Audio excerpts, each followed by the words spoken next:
Virtual Motorsports is now. This September, the heart of sim racing beats in Chicagoland as the Sim Gaming Expo takes over the Schaumburg Convention Center, September 5th through the 7th. Go wheel to wheel in our competition area, test the latest gear, meet top brands, creators, and celebrate with fellow sim racing enthusiasts. Whether you're a seasoned sim racer or new to the sport, this is your chance to be part of history.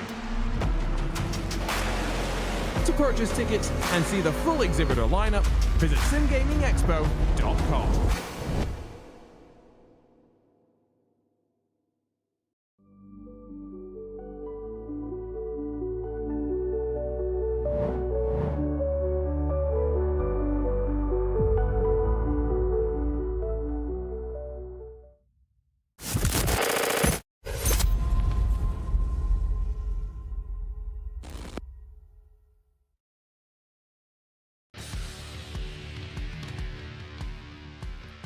Live from the blue grass state of Kentucky, it's another Wednesday night. And that means it's time for the premier sim racing, Sim Gaming Expo Truck Series here live on Green Flag TV.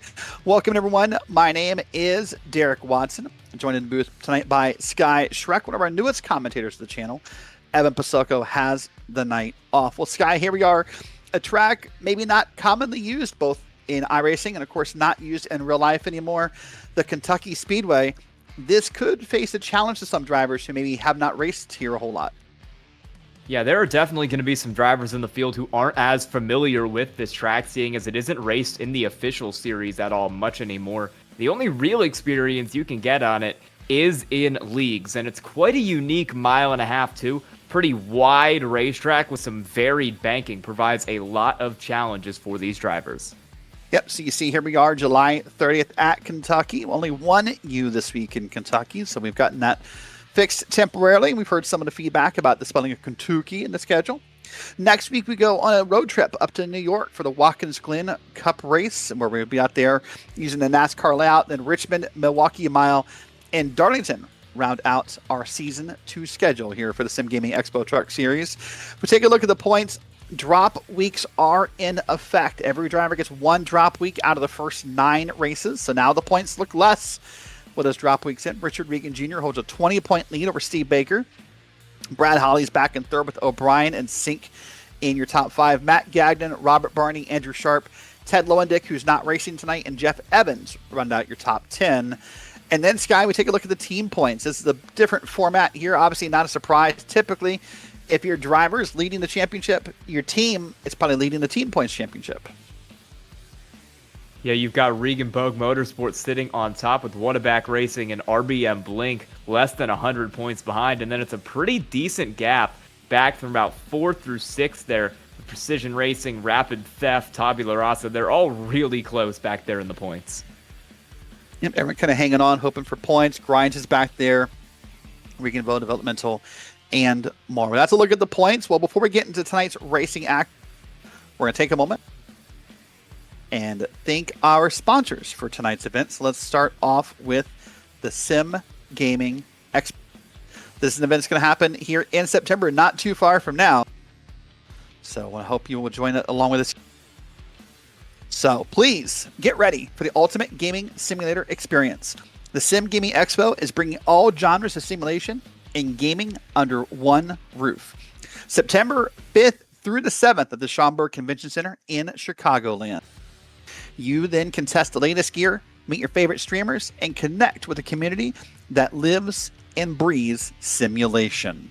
Don't miss your chance to be a part of it. Grab your tickets now at SimGamingExpo.com. And this race tonight is the Rosemary Custom Homes 145. Rosemary Custom Homes is dedicated to building more than houses. They build homes with craftsmanship, care, and attention to every detail. Whether it's a custom design or a complete renovation, their team delivers quality work that reflects your vision and fits your lifestyle. Proudly rooted in tradition and built to stand the test of time, Rosemary Custom Homes is built right, built for you. Next, we want to thank Palm Rat Golf. Palm Rat Golf blends classic style with a modern fit. Designed to move with you from the office to the course, to wherever your day takes you. Timeless looks everyday comfort all in one. Palm Rack Golf, made to move, styled to stand out. We'd also like to thank Outlap Motorsports. At Outlap, it's not just about horsepower and lap times. It's also about the people behind the wheel. They're in the paddock, in the pits, and wrenching late nights just like you. Whether you're chasing tenths on the stopwatch or just trying to clear your head on a Sunday drive, Outlap's got your back with honest support, real tuning, and a true love for the motorsports scene.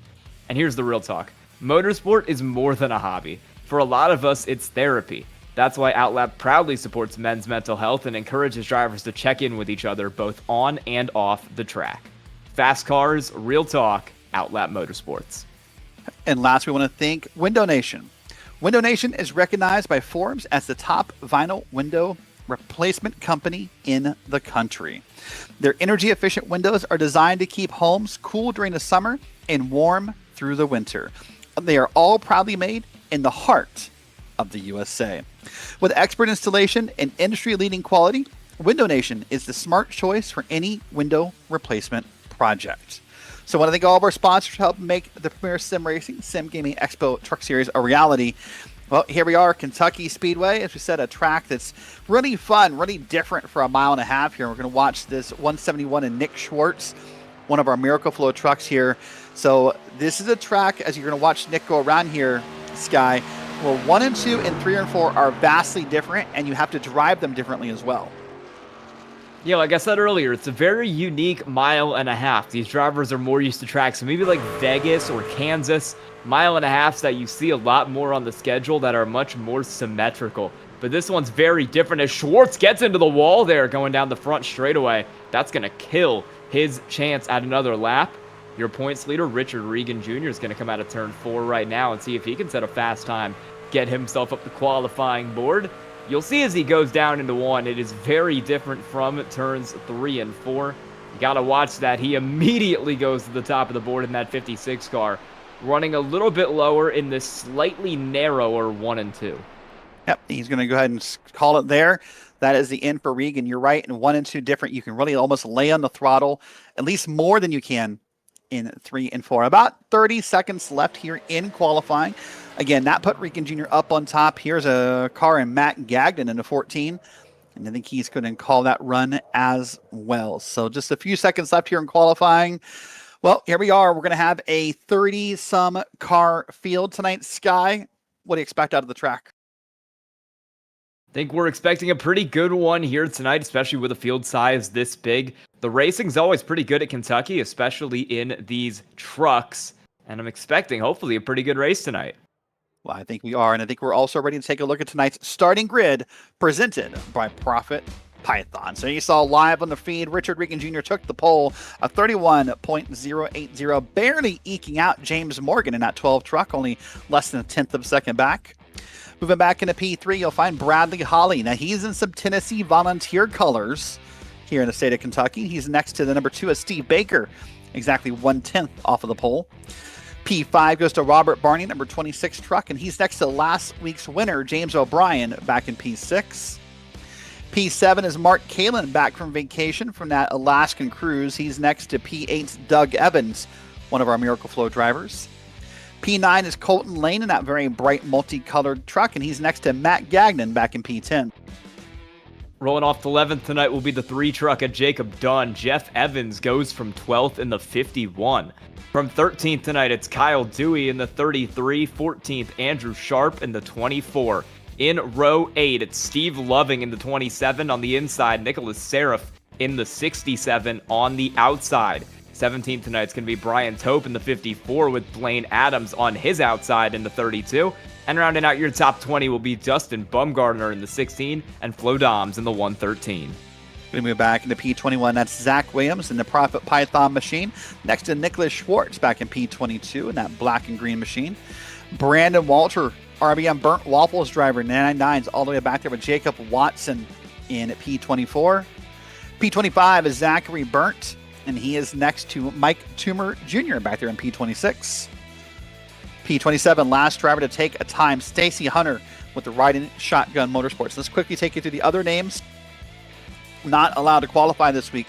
Trace Paderni's 28th, Doyle Lawrence 29th, Brett Adams, Thomas Sink, Evan Williams, Nick Byer, Nicholas Acosta, and Nicholas Hunter round out a 35 truck field. As I look top to bottom at tonight's starting.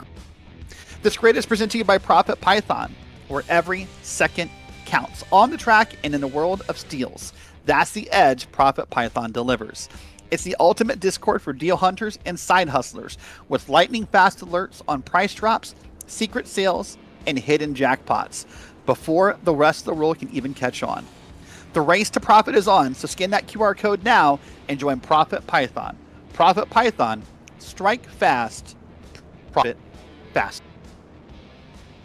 Well, here we are. The trucks are about to go and roll off of the grid. In fact, they're up on the track already, Sky. Now, this is a track that's going to run pretty fast, about 31, 32 second lap time. So if we stay green for 75 laps, we could be looking at running somewhere about 130 to maybe 140 laps, I would guess. Yeah, with a 1 hour and 15-minute race here tonight, it's really going to depend on how much green flag running we get in for a total lap count here. As always, these drivers are going to need to be aware of that timer, and they're going to need to plot their strategies a little differently here with that timer as opposed to a traditional lap count. So keeping a couple numbers in mind, of course, no fast repairs, fixed setups. We think the fuel window, if we stay green, lasts somewhere right around 45 to 50 laps. We'll see if that can happen as the night goes on. Glad you're with us here on Green Flag TV. Dustin, Ollis producing here.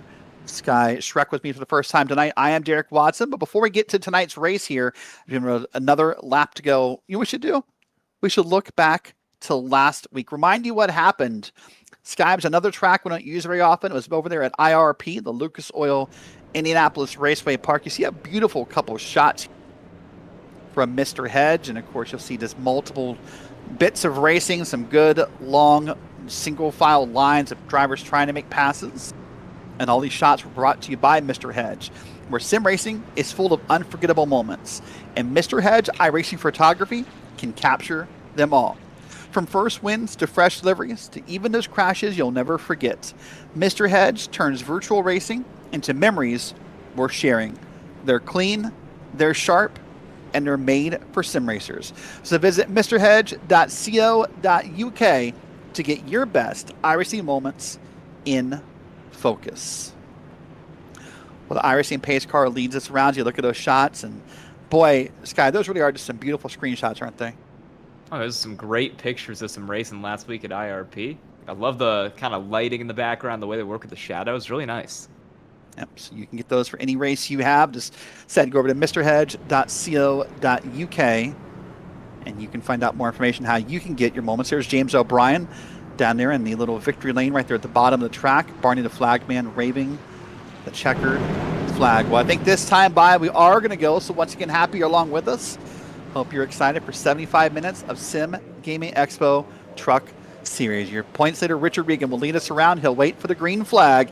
Any moment now, it may be the bluegrass state, but we will be green flag racing. Here we go at Kentucky.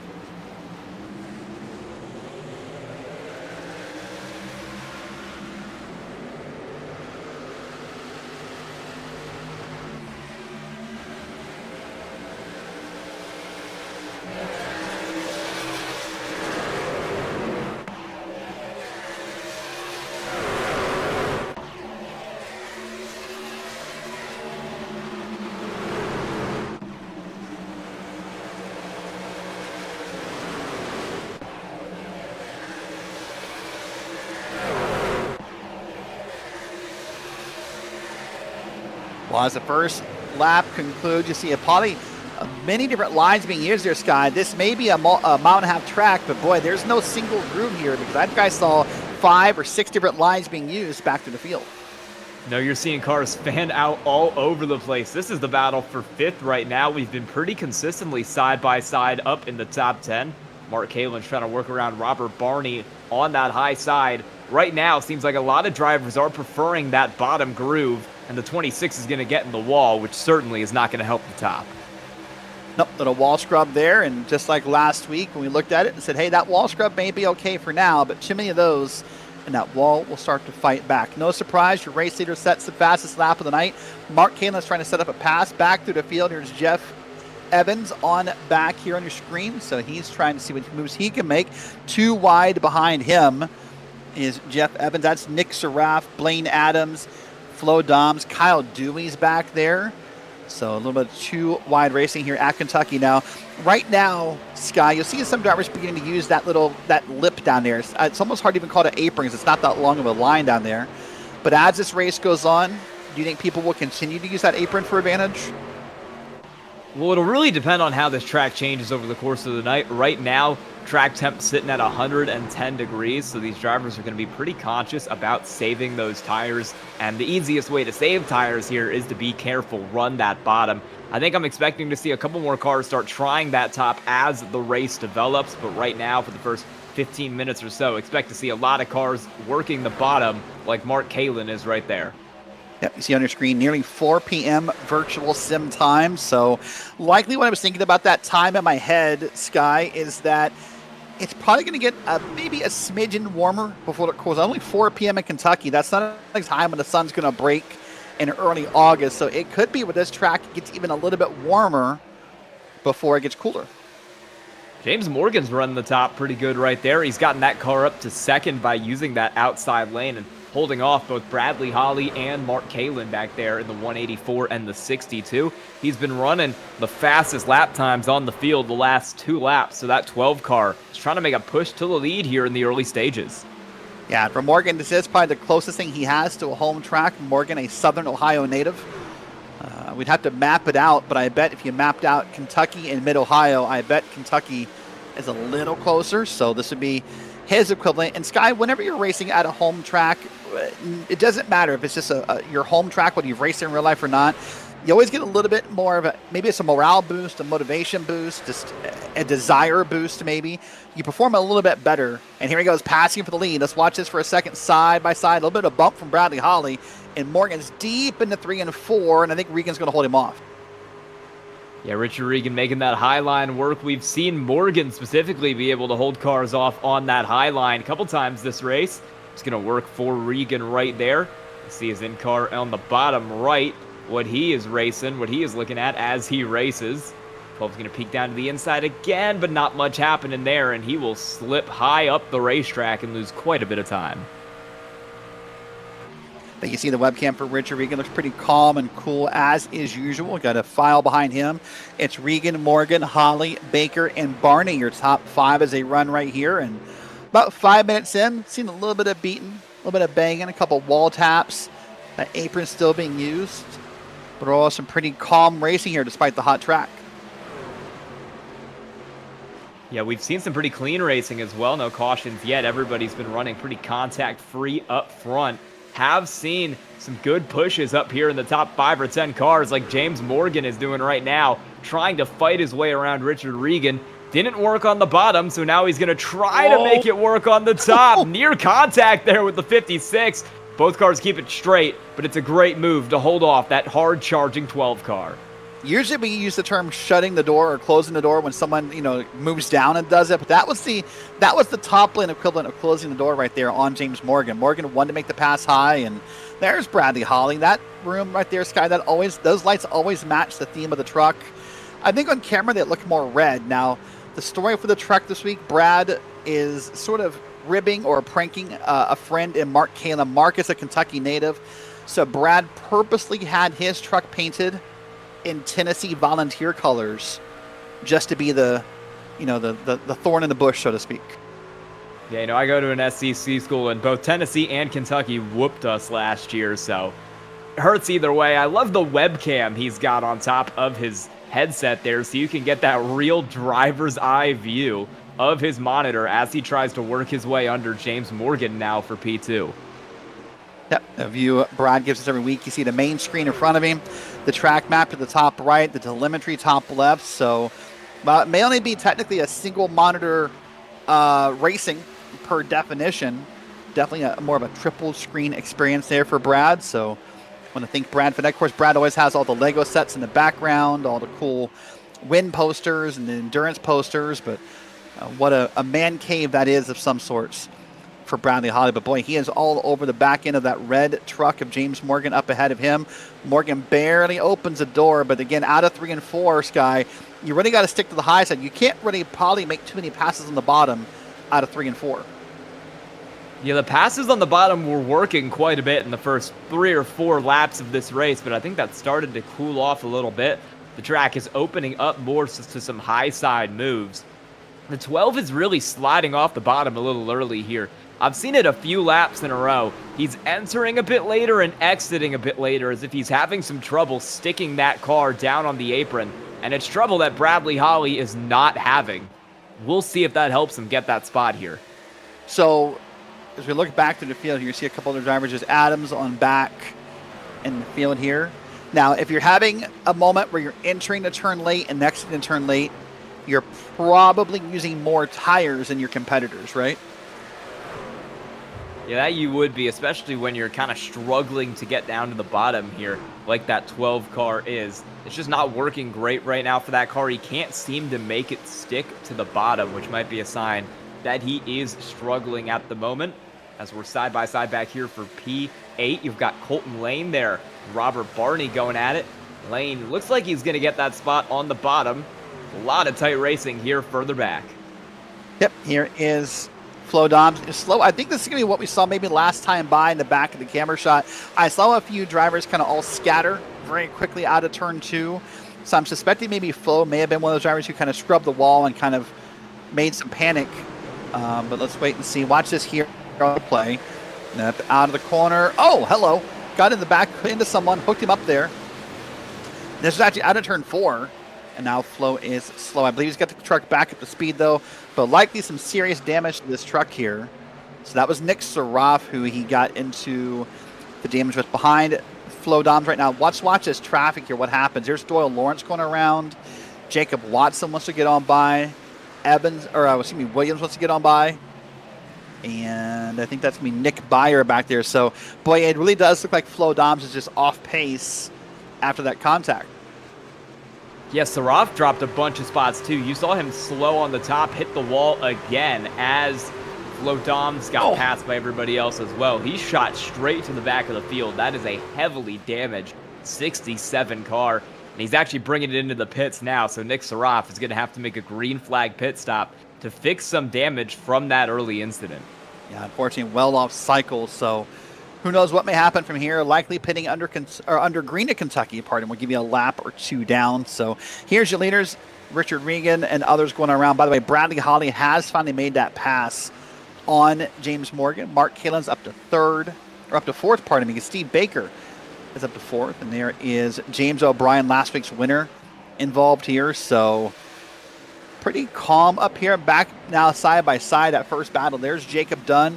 Remember, he won back at Daytona earlier this season in the Great Pride Ride. He's next to Colton Lane. Meanwhile, up front, here's a battle for P3. This is Steve Baker and James Morgan. And right now, Baker has the inside lane through the start-finish line. Morgan will hold off that time by, and now cuts him off. Yeah, one thing I'm looking at here with that 38 car of James O'Brien is he's getting some huge lunges down into the corner. That's how he made the pass on Mark Kalen. He's done it a few laps in a row now where he's really eating up most of his time on corner entry, so that could be something to watch as that 38 car continues to pull closer to the 2 and the 12. He's making it work down there on the bottom. Steve Baker is trying to make it work to finally get that move done on James Morgan. So I'm curious, when I look at that move that O'Brien's making, I see those big lunges into the corner. 2 things come to mind. First is he does get the benefit of clean air, right? There's no one in front of him he has to check up for, brake for, or follow their pace or whatever, what have you. But the second thought is, boy, I wonder how much tire O'Brien's eating by making those moves, right? A lot of times when you're lunging into a corner, maybe you're braking hard or you're braking different. So this may be a short-term, long-term gain problem for O'Brien as this green flag run evolves. Yeah, he could definitely wear out a little more tire doing that lunge, and we might see him fall back here, especially since we've had quite a good green flag run to start this race. If he continues to have some problems like James Morgan seems to be having right now, he could start to slide back. Right now, it seems like everything's going pretty good for that 38 car, though, and he's trying to be the next car to get around James Morgan and put that 12 back to 5th. Wants ready to do it. Of course, we said O'Brien won last week at IRP after a really wild, chaotic finish.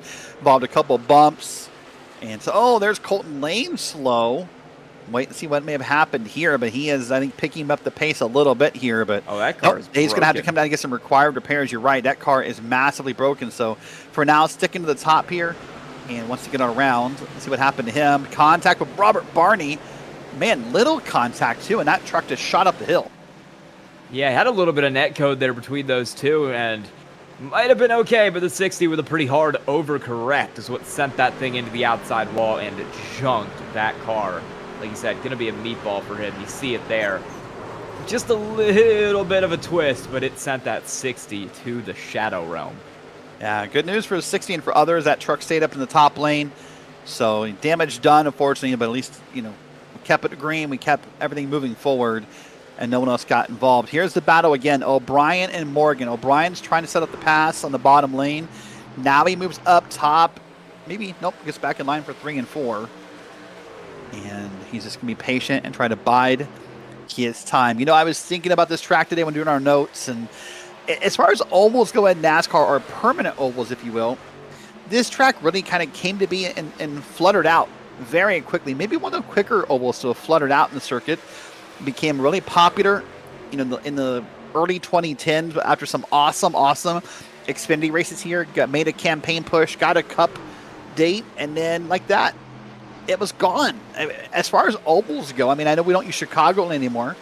That had a date for about 20 years, but Kentucky really came and went pretty fast. Yeah, not a lot of time NASCAR's top series ran at Kentucky, at least with maybe like Chicagoland. These drivers had a little more chance to run it, and I think Chicagoland also shows up a little more often in some leagues. And likely it'll show up again in real life and on the iRacing official schedule in next year as well. Kentucky, not so lucky. This is a track that has not been ran in real life for quite a while. So like you said, this is a track that these drivers are going to have a little less experience on and a little less knowledge of how to properly make their tires work on. A little bit of contact there. James O'Brien is getting really aggressive to try to get around James Morgan. He'll look low into 1. I think he's going to make the pass here finally after a little bit of contact, a little bit of bumper beaten. And nope, in fact, Morgan's going to hold him off again here. So they'll continue racing here in that order of Morgan and O'Brien for 4th and 5th. On back to your camera shot. Pretty much single file as of this point. You're right. This track came off the schedule officially in 2021.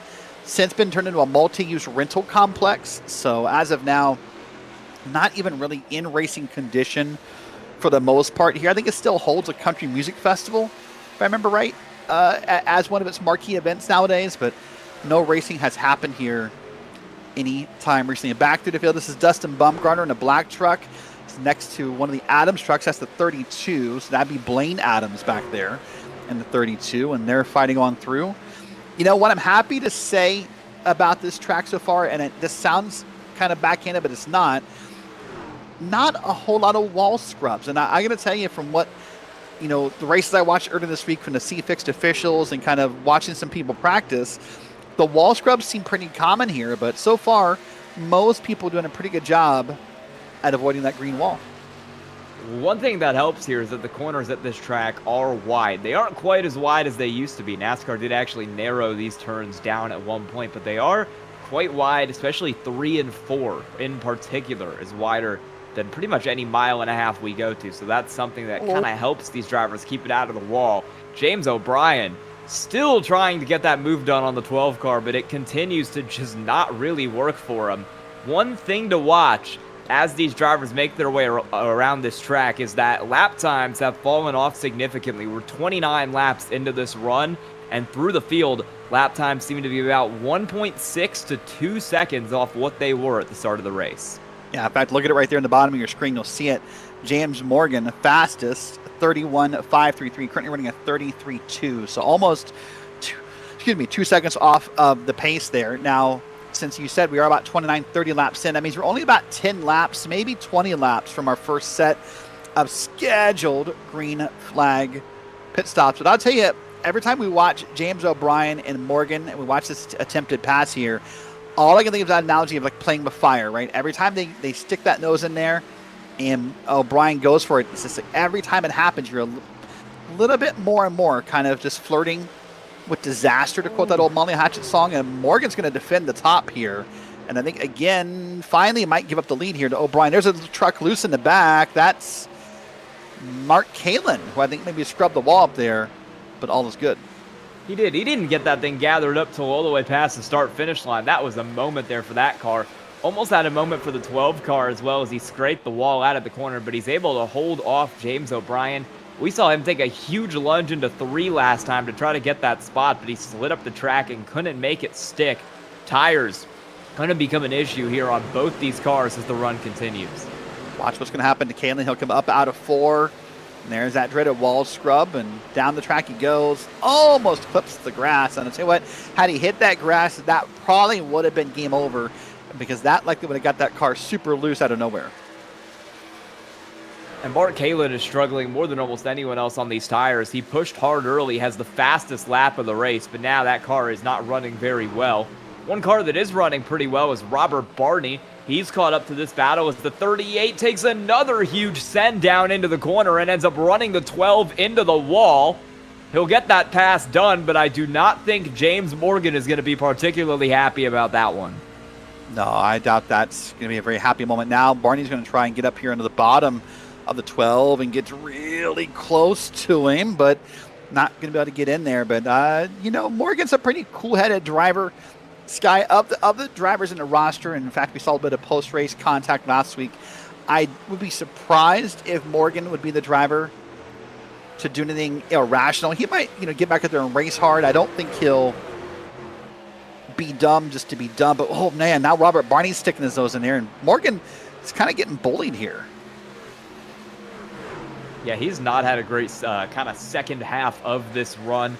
We saw him up fighting for the lead at the beginning of this, but I think he just pushed the tires a little too hard, got him a little too overheated, and he's slowly been sliding back since started this race in second. If passed here, it would put him back to P6 on the field, and he's now 3 seconds back of the race leader that he spent so much time fighting with earlier on. Hey, someone to shout out as well, having a really good run time, up 6 spots in P7 is Kyle Dewey, that Delaware native, having a pretty solid run up here in that 33 truck and running right behind that battle you've been talking about with O'Brien and Morgan and Barney, and just kind of biding his time. Oh, hold on, caution's out. The 6 car is around, and our first yellow flag happens just before green flag pit stops. A lot of damage on that 6 car of Evan Williams. Meatball flag is out for him, so we're going to need a replay there to really see what happens. Coming off turn 4, he's working with Zach Williams in front of him. Williams kind of pushes him down the track a little bit. Oh, he comes back up. Contact from behind into the fence. That's something. I without seeing maybe a cockpit view, it's hard to say. That felt like a little bit of stubbornness to get back on track maybe, and kind of pushed too hard out of that grass. And because, boy, when that truck came out of that grass, it just kind of snapped up the track. Luckily, no one else really involved. Watch it again here from a different point of view. I mean, he's down on the grass, and oh, nope, I lied. Someone else is involved. That's Nick Byer, who got in the back end of him. Yeah, he hit him in the rear there as well. That car took some pretty serious damage as well. So that's 2 cars in that wreck, at least, taking good damage. Might have a 3rd car out of the race there with Evan Williams as everybody makes the move down pit road here. 36 laps in. I'd expect 4 tires and gas for everybody. We'll wait and see if anyone deviates from that strategy. But on the right side of your screen, you'll see those pit stop times. You'll see the time on pit road and the time in the box. Look at just like a parade lap of just everyone coming down pit road all together. So as I said, not too far from the green flag pit stops. We've got 10 laps off, so everyone feels comfortable coming in here and taking the pit stop. Watch the cars. Right sides will go up first, pretty much in uniform, up and down pit road. The right sides will drop down to the second. Left sides will lift up. Yep, everybody. That's what I thought. So it'll be a race off pit road, and likely by Richard Regan, who has pit stall 1. That is such an advantage to winning that race. He got it, but it was a tight one for second. Not quite sure who got it, but it looks like iRacing is going to give it to Bradley Holly in the 184, followed by Steve Baker, James O'Brien, James Morgan, and the rest of the field's going to come out in pretty similar order to how they went in. These drivers came in with 4 tire sets available to them. 1 was on the car at the start of the race. They've taken 1 here, so they've got 2 more tire sets left in the pits to go the remaining 54 minutes of this race. Well, let's recap how we think they're going to line up here.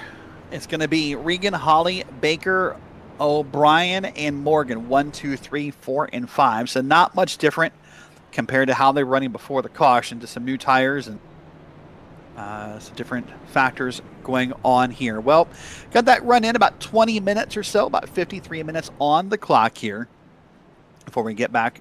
Green flag racing. Lights on the pace car are going to stay on. I thought maybe they go off that. Oh, here's the line. I'm sorry, I'm a little early on my timing here. Lights go off. So let's do this. Let's check in real quick. Driver not racing tonight is Ted Lowendick, has the week off. Ted, for the first 20 minutes of the race so far, what's been your impressions? Clean air is king. It looked like, Richie got out there in front, and once they started leaning on that right front a little more there at the end of the run, having that clean air as long as he did, he's just able to drive away. So, I know you've been watching multiple things here, but did you see anything about the battle between O'Brien and Morgan? Did you see how kind of tough that was, and what stood out to you about it? I did not see anything between them. I was bouncing back through the back of the pack because it seemed like it was a little chaotic back there at times. So I missed that one, unfortunately. All right, well, we'll let Ted hang around for a little bit and hang out with us. We're going to wait to go green flag racing. Once again, your leader, Richard Regan Jr., has taken the top lane, so he'll have James O'Brien behind him, a teammate. So that likely could pose some advantage. We'll wait and see. Bradley Holly the inside, and then O'Brien and Baker back in row 2. Here we are going to go green about 51.5 minutes on the clock. Richard Regan waits to enter that restart zone. He'll step on the gas pedal, and we will be green flag racing in the Bluegrass State here at Kentucky Speedway. Good jump there from the outside, led by Richard Regan Jr., and that's going to give a chance for James O'Brien in the 38 to try to pull himself alongside the 184. Maybe get a run here down into turn 1. Turn 1 higher banked than 3 and 4, so the outside is a little more doable, but it doesn't look like it for him there. Bradley Holly will get that spot pretty comfortably, and he'll jump up in line. One name we saw battling on that last run that you're not seeing up front anymore, Robert Barney. Internet outage, disconnected from the session, so that will take him out of contention here tonight. Yeah, we'll take him out of contention. Well, Bradley Holly up and down the track now has a friend and teammate in Mark Kalin down below him. Mark just got to have a big grin here. This guy, the Kentucky native, passing the Tennessee truck. If he can make the pass here, this would make you feel good. Mark is known. There's this term I have called Mark Kalin tracks, and it's typically your more basic intermediates. Well, Mark will surprise. He'll come up here and run pretty strong and have a good run here. So, Teddy, as we're watching Mark now pass Brad, what do you think the chatter's like in that team chat right now? Well, Mark's been on vacation for the past 2 weeks, so he's been well rested and ready and eager to get back into it. So, and of course, it's his home state, so I'm sure he practiced a little extra than he did. Looks like he's going for the lead here on Richard. Let's see if he pulls it off into 3. He is going for the lead. Now the turn 3 and 4 has been a little more difficult tonight so far to pass on the bottom. Caitlin digs it in. It's about halfway clear on Regan and Sky. This is a great side-by-side battle out of 3 and 4. Yeah, they're going to stay side-by-side down the front straightaway, but it looks like the 56 of Richard Regan will lead that lap at the line. He continues to have that run as we head down into turn 1. For the 62, gets a good dive in on the inside, and that'll pull him just about half a nose ahead, working into 1. However, he got that advantage from running the top in 2 and will stay even into 3. No clear favorite in this battle yet as we continue to dice for the lead. It's like a seesaw battle, isn't it? Back and forth. One gets the advantage at 1 and 2. One gets the advantage in 3 and 4. Both kind of hoping Bradley Holly would stick by them and push. So there's the look for Mark Ken. That's in a bit of a new room look there. Ted, I don't know if you can see the broadcast live, but Mark's replaced the old racing wheel in the Titanic for a couch down there. What? In the racing room. Yeah, you have to wait till you see the webcam. It's kind of different. It's a blue wall down there and all kinds of wild stuff going on. It's I don't know. Now, I'm still concerned what the Titanic is, but look at that. He has taken the pass lead, by the way. And he is now up in front of Richard Regan temporarily. Rich right up on his bumper here. And Sky, we talk a lot about dirty air, but Rich is racing like he's not scared of it. Yeah, Regan is trying to get that move done on the inside. Your points leader would obviously want some more points here tonight by getting a race win. Right now, he'll have to settle back for second as it's Bradley Holly trying to put him back to third in that 184 car. Another car trying to pass Regan on the bottom, but for now, the 56 will hold on. So it's Kalen, Regan, and Holly in that order. Of course, as Teddy said, Mark was gone for about a week and a half.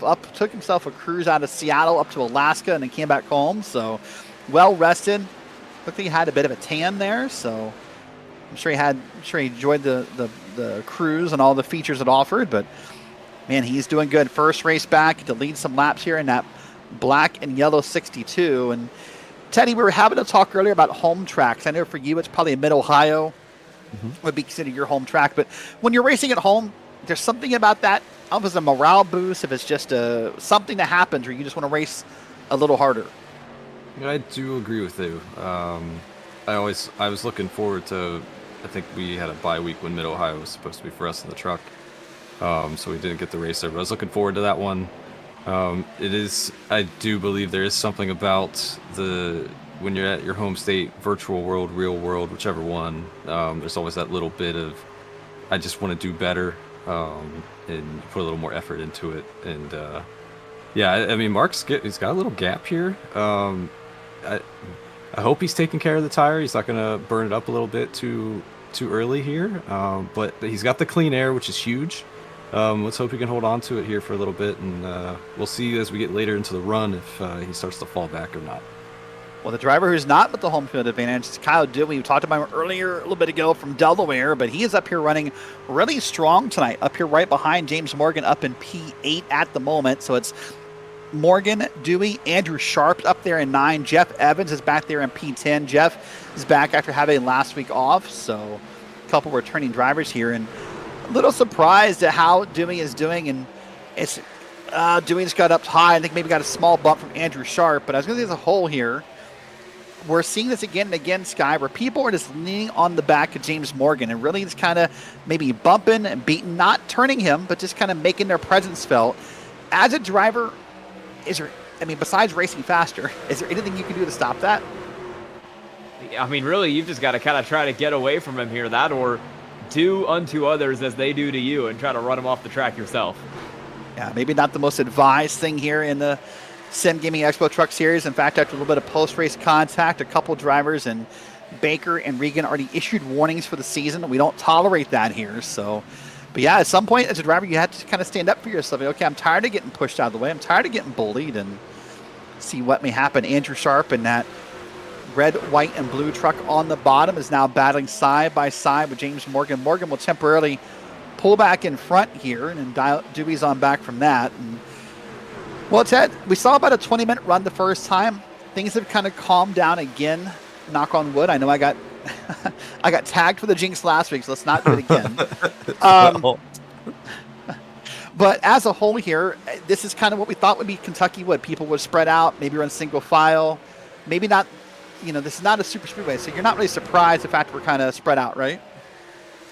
No, and I think we're going to see this we've seen it on most of the intermediates that we were on. We're going to be kind of bunched together, and then once we get to that 20 lap range, it's where the pace difference starts to show up. You have the comers and goers, you have the people that start just take off right away, use up their stuff, and then they start to fall back. Whereas then you've got the people that have been kind of taking easy here these first opening laps of the stint. That caution came at an interesting time though, because now from a strategy perspective, can they go on one more stop, or do we need to? It's going to be close. It would. I know the numbers I heard pre-race was 45 to 50 laps under green is what some of the Whataback guys were predicting. So, yeah, if you try to math it out, here's Matt Gagnon, by the way. Matt is here hanging out, and again, that dark room kind of looks locked in, looks focused. I envy drivers like that. I know at times, Teddy even puts his webcam on and races. I am scared to death of doing this thing. I would never have my webcam on when I race. I bite my lip. I talk to myself. My tongue sticks out. I would get. I'm already self-conscious thinking about putting my webcam on while I'm racing. I've done it a couple times, and I found there was a distinct correlation between races where I put my webcam on and races where I crashed. So it was a little bit of a superstition, but I kind of stopped doing it after that. Clearly, Matt Gagnon isn't afraid, though. He's got that thing on as he tries to go for 10. Now we know Matt's mom is watching, so I want to say hello to Mrs. Gagnon. Thank her for hanging out and watching all season. He tells me every week that his mom enjoys the broadcast and has fun, and she critiques the small things. She's the one who pointed out we'd spelled Kentucky with one too many U's at one point, and so just thank her for watching on along. Matt joined us Sunday night for the Blazing Pedals ARCA League on Sunday night. Matt and Rich joined in the booth. We did 240 laps in the ARCA cars at the Charlotte Motor Speedway. Yeah, that was a long night. That was a very long night, Teddy. Oh my. Doesn't Matt normally wear sunglasses? Or he has been trading off with the ski goggles. Ah, okay. I'm not sure if that's like a his alter ego, maybe like his Clark Kent Superman routine he's got going on. But yeah, at times he does have the ski goggles out. Looking back here, this is Doug Evans on your screen. You get the 27 on back there. Zach Burnt is back there, and some more here. This is the battle back for P13. Doug's having a good week. Also had the week off, and I think went down to Nashville. I saw this on his Facebook today, Teddy. I don't know how true this was. Maybe you can help me out. He got tagged as going to go see a Coldplay concert. Was that? I wasn't sure if he really went or if that was like a joke after the whole Coldplay incident like a week and a half ago, but I think he went and saw a Coldplay concert in Nashville. You know, it does seem like his style of music, but I cannot confirm nor deny if he actually went to a Coldplay concert. So fair enough. Well, I'm sure if he did, he went with his wife, is all I'll say about that, you know? Well, yeah, right. No scandals there. So. No scandals there.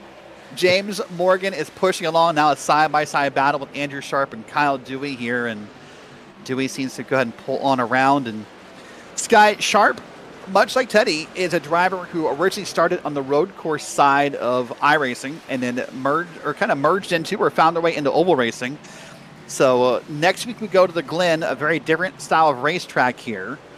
I'm excited to see what happens at the Glen for road course drivers. It just somehow they do better, right?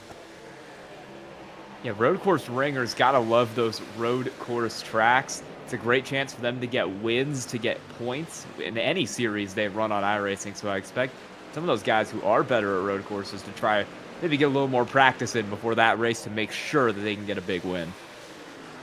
Up front here, this is a pass attempted here by the 2 car. He's trying to get up under Bradley Holly and shoots in there in 3 and 4. I think Holly may have just let him by because that was pretty happy. But oh, Holly's back on it, back on the back bumper, and we're good. That got super darn close there, Sky. That did. We're still close as we head down across the front straightaway here. 2 is right in that top line with the 184 on the bottom, and it looks like Holly is going to get that spot with a big lunge into the corner. He's going to pull a slider up the racetrack here on exit, but it's not enough. Steve Baker still there.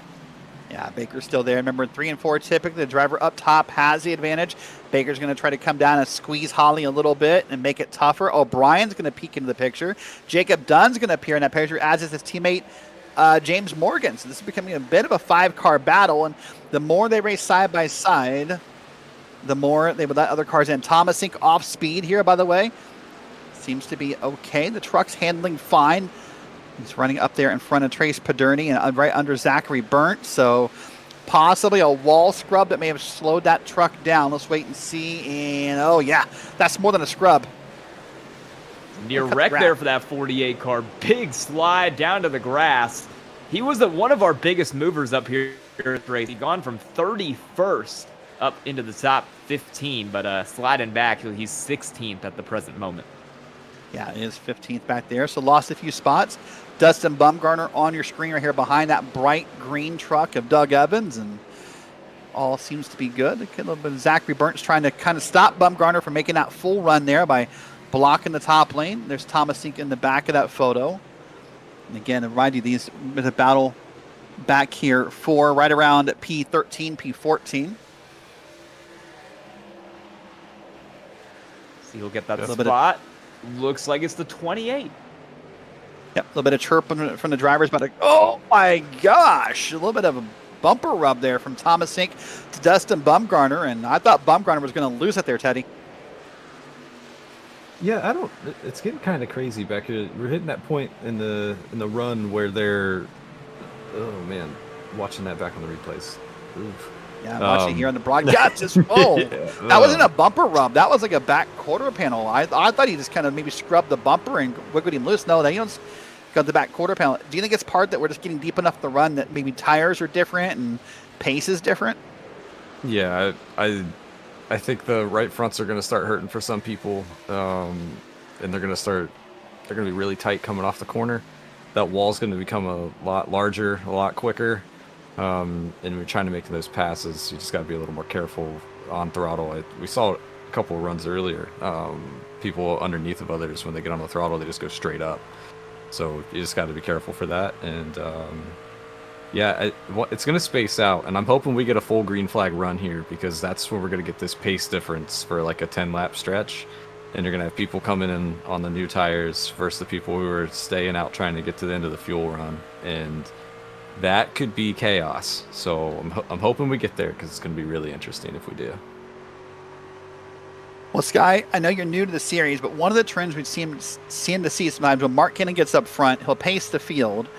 Now, sometimes that comes at the expense of one of two things, which is either fuel or tires. And when I see Richard Regan kind of backing off here by a quarter second to half a second, depending on where we are on the track, I'm beginning to wonder if Rich is just kind of sitting back and biding his time and kind of waiting to pounce when the time feels good.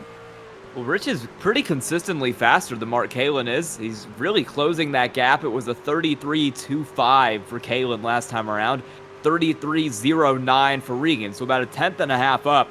And he's going to be coming in even quicker this lap. We'll see what the times are at the line. Yeah, it's another tenth taken off there for the 56, so he's right on the back bumper of the 62 car. Does he have the tires he needs to make the move is going to be the bigger question. Yeah, you see that SimGamingExpo green on the bottom of your screen. Green, green, green for Regan. That means he is catching lap after lap after lap, little by little, and he'll start to put the pressure here on Mark Kalin. So here we are, doing pretty well. 36.5 minutes left in this race. That time is ticking down pretty quickly here, but likely not too far from our next set of pit stops. He last pitted on lap 37. Under caution, now working lap 67. So you think probably the next 15, maybe 20 laps, you'll see a majority of cars down pit. Here's a look on board with Richard Regan. Yep, he does have the run here. Got that line down to the inside. Let's see if he gets it here through 3 and 4. Will he be able to hold it down to the bottom and get that move done, or will the 62 have that run off the corner on the top? It looks like they come out pretty even. I think the 62 is going to get him across the line. We'll have to check the results on that. He did by 3 thousandths of a second. Mark Kalin barely holding that lead.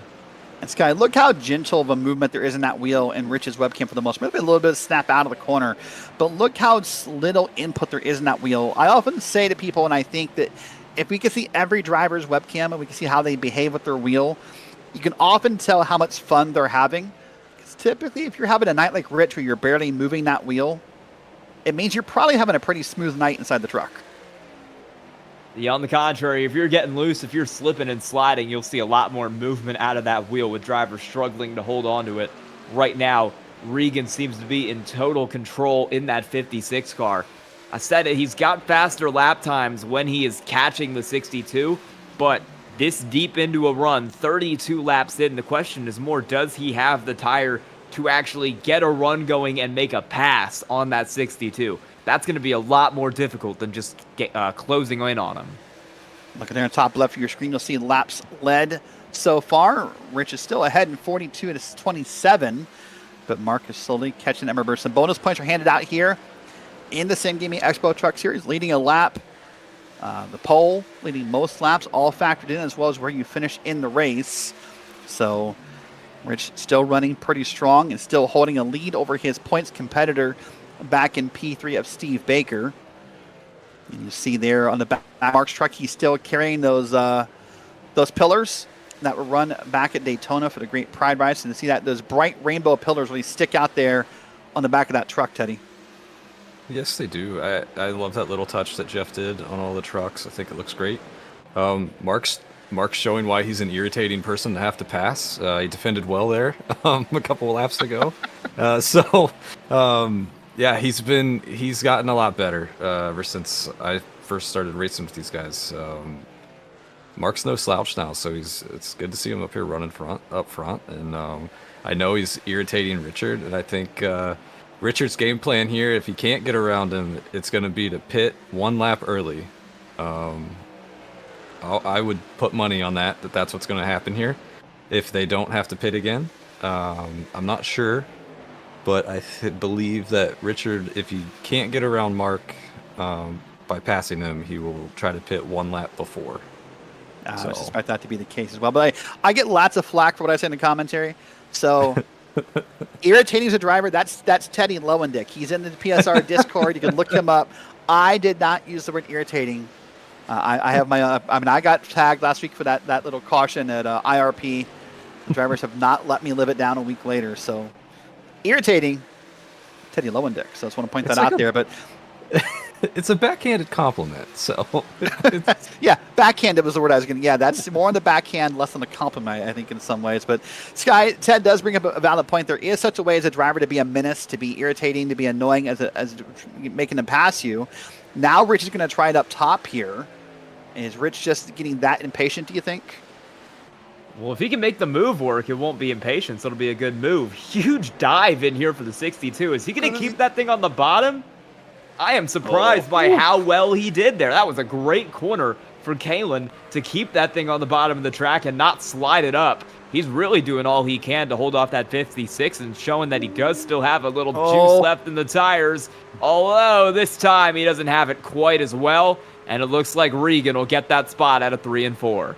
Let's wait for 1 and 2. See it up. He finally made the pass here. I thought maybe he was going to leave the door open for Mark in 1 and 2, but he went and closed it. And so Mark here is back in second. So the pass back for the lead again. Regan's in first. Caitlin's in second. Baker's in third. O'Brien and Holly round out your top 5. Look here in the back in the pack here now. This is Matt Gagnon back here in the 14. He's currently holding off Andrew Sharp and Steve Loving. This is the battle back here for P10. Up ahead of them is Jeff Evans.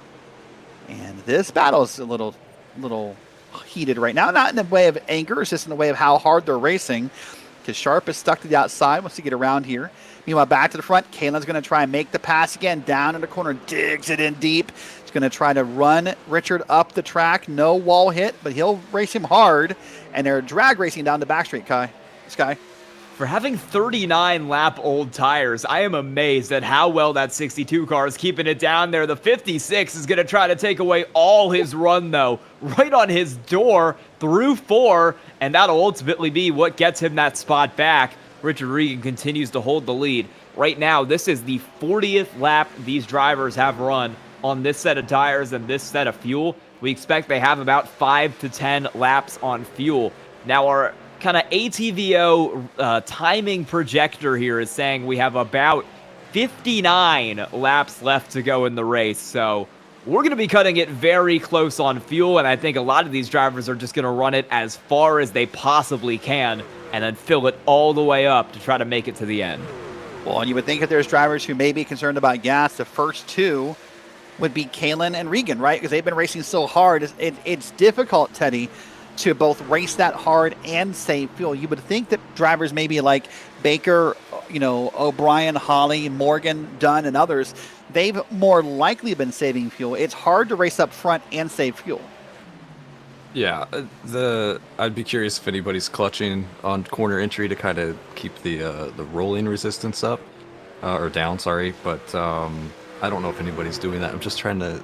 Math is a little difficult for me tonight, and just looking at what the lap projection is going to be and how many laps we are now, it's going to be really close. If we're Add the 1, take off the shoe. Yeah. Once you start getting past 2 digits, it's a little difficult. And Ask past my fingers. To come in here for a second. Well, he doesn't know anything about numbers yet, but yeah, it is going to be close. If we keep that number right that Sky had at 59 laps, if we pit 10 laps from now, we'll about 49 to go. That would be stretching this tank almost all the way through here. So going to be darn close. Here's Jacob Dunn. He's back behind Kyle Dewey. He's trying to hold off Jeff Evans here And Evans now makes the pass to the inside and turns 1 and 2. He'll dig deep inside, and Evans coming back from his own little trip this week and got back yesterday.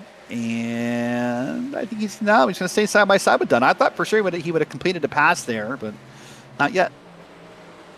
Just saw Bradley Holly in the 184 hold that spot off, getting ahead of James Morgan in the 12 there.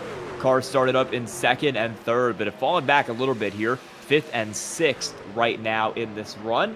The 12 of James Morgan, not one to let him go there. Took a little bit of a peek, ends up backfiring. He's now under threat from Kyle Dewey back there in the 33. Yep, there's Dewey up here, and he's now going to try. He's now kind of the meat and a Tabitha Rossi Esports sandwich right there. He's got Morgan up front, got Dunn behind him, and he's kind of running pretty well. I feel like this is, I'm not sure this is the best we've seen Dewey do all season, but maybe consistently the most he's been up front all season. I feel like for Kyle Dewey is up here in this run, riding just outside the top 5 here. So great run by Kyle. And a pretty solid job of watching here. Dunn now digs to the inside. Dewey moves up top, but they're going to be side by side out of the corner here. So remember, pit stops happening soon. Got our ears peeled as the commentators listening for that call on the driver radio when that infamous word of pitting comes in. So, and I think maybe we just heard our first one. I thought I heard something. I couldn't make out what it was, but there it is. It's Steve Loving, first one down pit road. So the question is, Teddy, do you think Loving is early, or does he become the trendsetter? That's 50 laps, 48 laps to go. That's, I mean, it's in the window. Just inside the window, yeah. I mean, yeah, barely. It'll be interesting to see his lap times, to see the difference between him and what people on old tires are doing. Because, gagging a little close there. But I would have went one more lap just to make sure. But he's within the window, so I think he's good to go. All right, so far, Loving the only one down pit road, according to our timing window on the right side of your screen. There's Nicholas Acosta back here in that bright orange Tabitha Rossi Esports machine. He's got one of the SimGamingExpo trucks back there, and I think then both Adams family drivers, Brett and Blaine, in the same frame, side by side, kind of maybe blocking traffic unintentionally for a little bit here.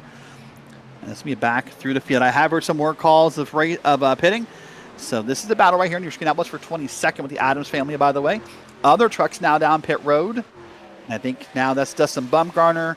There's at least one or both the Adams trucks coming down. So now, Sky, green flag pit stops are officially underway. Yeah, I'm not sure if Loving was in the window, but I'll tell you, he's very close. If he's short, he's not going to be more than about 2 or 3 laps short. This is about when I would start expecting more cars to come in. Here comes your race leader, Richard Regan. So he's going to make the stop now. Thinks he has it gone far enough to make it to the end. This is 48 laps that all these drivers are coming down on. The cars who are staying out, like Kalen and Steve Baker, are now on lap 49. So fuel is going to be getting low for everybody here. But if we can keep our eye on Trace Paderni. Hold on, let's keep right here for a second. There's Richard Regan. He had a slow time. He had a hard time getting around with his Adams cars on pit road. This could slow him up a little bit here. There's James Morgan pitting on behind him. So I was going to say a second ago, Teddy, I was impressed with how hard Richard attacked pit road, how hard he was willing to drive in there and just break at the last second to get on pit road. That's a skill that I think is sometimes is under practiced in iRacing. But now I'm curious about his times here for Regan, since he got that little bit of block from the truck of the Adams drivers, and we'll see what happens to him here. About 43-second pit delta. That seems on par with the rest of the field, I think. I agree with you. Yeah, based off of their last pit stop times, that's right about where they need to be. Boy, a 14.5 in a box feels a little long, though. That does seem, yeah, that is not good. So watching on your screen here, look at the times on the right side of your screen, just checking some of them out. Kyle Dewey a 13.8, Matt Gagnon a 14.6, Zach Williams a 14.6. That 14 time seems more like the norm than I thought. Kyle Dewey crushed it at a 13.8 here so far. And Mike Toomer Jr. just now getting onto pit road here. Nope. I thought I was going to say here comes Mark Kalen. Now, Mark is known, Teddy, for loving to stretch these fuel runs, maybe sometimes to his own his own detriment, but Mark's one of those guys who loves to do every lap possible sometime.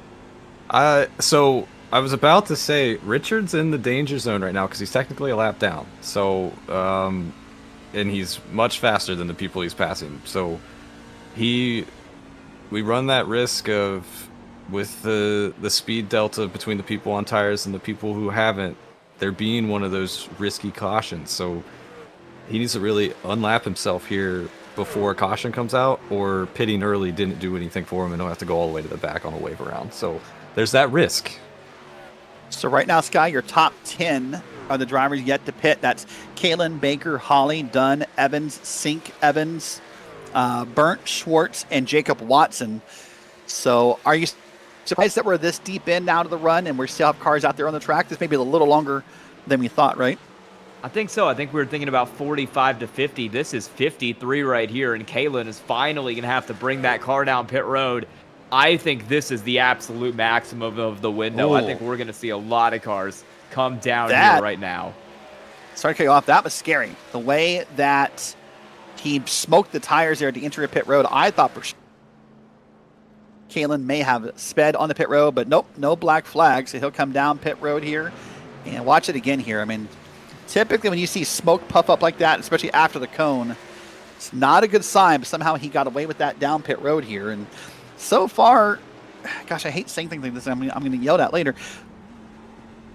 No black flags on green flag pit stops. This has been a really good run for everybody getting down pit road. Here's Bradley Holly, a little bit of wiggle down pit road. But so far, Sky, very clean green flag pit stops. That they have been. And these cars who are pitting now, like Holly, are guaranteed to make it to the end. Everyone who pit, I think about past 3 or 4 laps ago, should be basically guaranteed to make it to the end. We're projecting about 40 to 45 laps left, and there's your black flag. Jacob Watson, too fast entering. One of my team truck. Jacob Watson. Yeah, I'll make sure I DM him this clip. Where's that graphic? There's that graphic. I know Dustin Ollis got the graphic ready. Sindel complaints. It's going up in a second. Jacob Watson, black flag, down pit road. We'll have to wait and see what it was for in a little bit here, but there it is. Sindel complaints to Derrick Watson. That's the one. Doug Evans down pit road here. Only a couple drivers. I think, no, actually, we're done now, guys. I think that completes our green flag pit stops. That, I believe, will put Richard Regan back around to the lead by a good margin over the next driver, who I believe to be Steve Loving, currently running in P2. Yeah, but the tire fall off is very severe at this racetrack. Now, the track temp was 110 earlier. It's dropped to 104. So the fall off isn't going to be quite as severe as we saw in the first run of this race, but I'm still expecting there to be quite a lot of drop off on this third run, and that'll benefit some of those cars who ran the overcut to help them close back in. Mark Kalen is going to need to close 7.4 seconds to get back to Regan. Can confirm, by the way, Jacob Watson speeding on the pit road, a little over. So try to attack it. Listen, and I respect that. If of all the penalties you could get across the track, unsafe entry, speeding, what have you, that's the one I kind of respect the most. Because again, we talked earlier, attacking pit road is something that can make up so much time on the track for you if done correctly. Unfortunately for Watson, just mistimed it a little bit here. So after the pit stops, here it is. Mark Kalen back in P5, currently about 6.5 seconds off of Regan. Now he has a little bit newer tires. Look at that. Lap by lap, gaining roughly somewhere between a half second to a second per lap at the moment. But I mean, there's only a couple laps between them, Teddy, so I would suspect this will level off pretty quickly. Yeah. I like the idea to run long. I mean, Richard has passed you. He's driving you away. He's driving away from you. He's pitted in front of you. If you just follow him, you're not really changing your options there. So I like the idea of going a little longer, hoping to get maybe something different there happening, but looks like it didn't work out. Long race left. We'll see. Yeah. Interesting to look at the leaderboard right now, because there's a lot of people where they weren't before the pit stop, and that could be because they pitted many laps before. Yeah, it is interesting because there's not a lot of difference between the pit deltas, right? It's sometimes when that happens, you think it's because maybe someone had a slow pit stop or a long pit stop, or they, we're kind of crawling down pit road or what have you. But I mean, the pit deltas up and down the board are not that far apart. So I agree, it's not that surprising. Steve Loving, though, made a surprise of the race in some ways. He's up 13 spots on the night to be up in P2. So good job by Steve Loving there. Well, you know what? Since we're past the pit stops, I think as we see the numbers on the bottom right of your screen, there it is. Thomas Sink's up a bunch of spots. Trace Paderni's up a bunch. He was not allowed to qualify tonight. Loving, Adams, and Doyle Lawrence all up big numbers here in the green. Oh, boy, there's Mark Kalin. I thought that was going to get ugly, Sky. Thought it was too. This is one issue that Kalin is going to have to deal with as he fights his way back to the front, is he's got to pass a bunch of cars that Regan does not have to pass. He's gotten around James O'Brien. That was Steve Loving there, the first car in the field to come down pit road. And now he's getting around James Morgan as well. Nick Bayer with a meatball flag. He was many laps down. Oh, that is an old notification there. So not going to worry about that for now as Mark Kalin continues to work to the inside of James Morgan. Kalin out down to the inside of 1 and 2. Does make the pass pretty easily. Remember, Kalin's on slightly newer tires, pitted on lap 92, one of our well, maybe a mid-pack covers the pit here. So the drivers he's passing now, he has some newer tires now. He's back up to P2, about 4 seconds off the lead. So already chopped up about 2.5 seconds here in that run for Regan. Now, something to ponder this in my head, depending upon how this race goes in the lap estimations. Teddy, if you're someone who pitted late, like Kalin or any of the drivers who pitted after Kalin, you probably feel more confident about pushing because you're not so worried about being right on the verge of your window. I agree. Yeah, I would take that extra tire life and use it to the advantage that I can. But you don't want to go too soon. It's one of those things where you're like, I need to catch him, but if I push too hard, I'm going to basically ruin the back end of the stint. So right. They've still got a lot of laps left. It looks like 30-ish to go.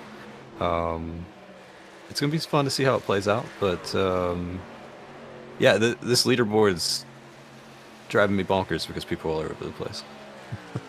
I agree. We know what it's time to do. It's time to get in our Miracle Flow team update and see how our Miracle Flow drivers are doing this evening. We've seen them up and down the board tonight, as Teddy kind of hinted. I believe the first one on the board, surprisingly, is back in P10, and that's Bradley Holly. Now, Brad, we hinted at earlier, in those Tennessee volunteer colors, Sky, maybe something a little painful to you living up back in SEC country. But Brad, remember, up as high as P2, racing Richard for almost the lead. But now he's back in P10 here towards the end of this race. Yeah, do not ask about the OU men's basketball game versus Tennessee where we were down 25 at halftime. They got a very good basketball team out there. They got a very good race car on the track right now. Holly is on a bit of a different pit strategy here. He was one of the last cars on pit road, so he'll have the overcut speed. And I expect him to start working his way around some of these drivers like Loving and Dewey, who pit 6 or even 9 laps sooner than Holly did.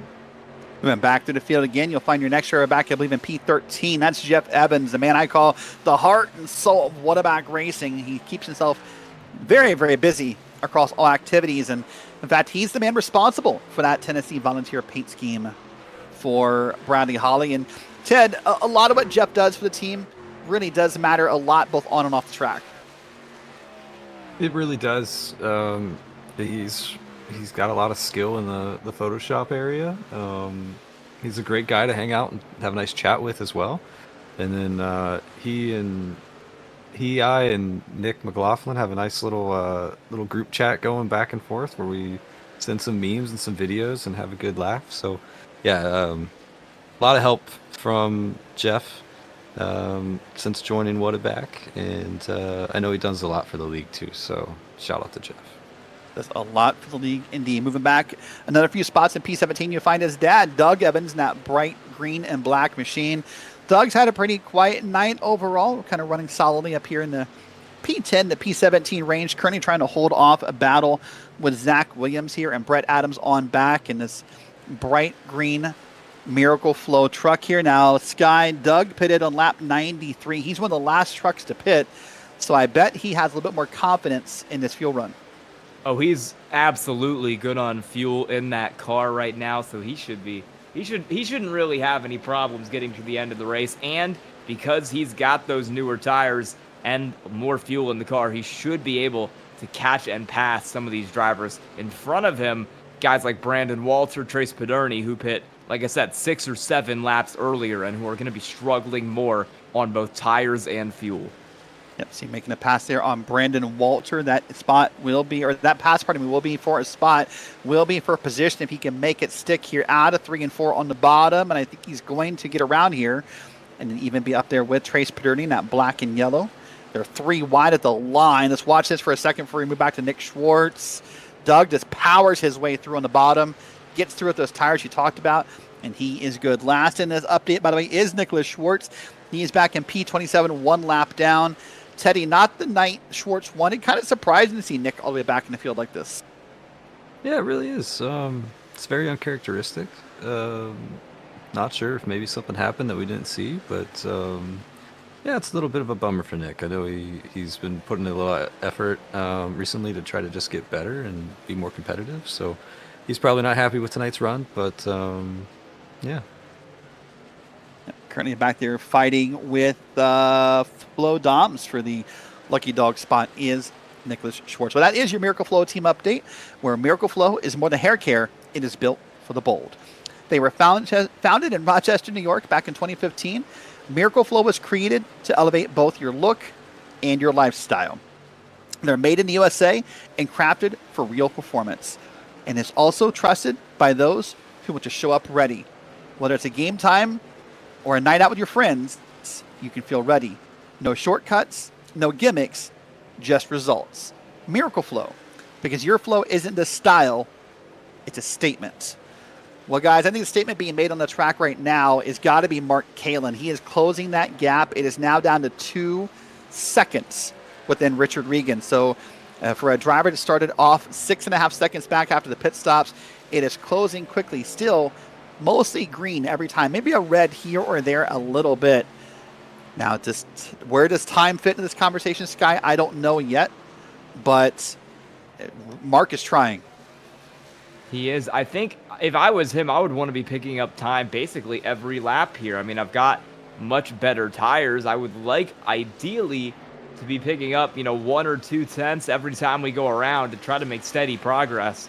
The fact that he is losing ground on some of these laps isn't great, but it is a testament to how well that 56 car, Richard Regan, has been able to save tires out front, while Mark Kalin has had to drive hard to pass some guys. Regan has had clear air, and he's really made the most of it.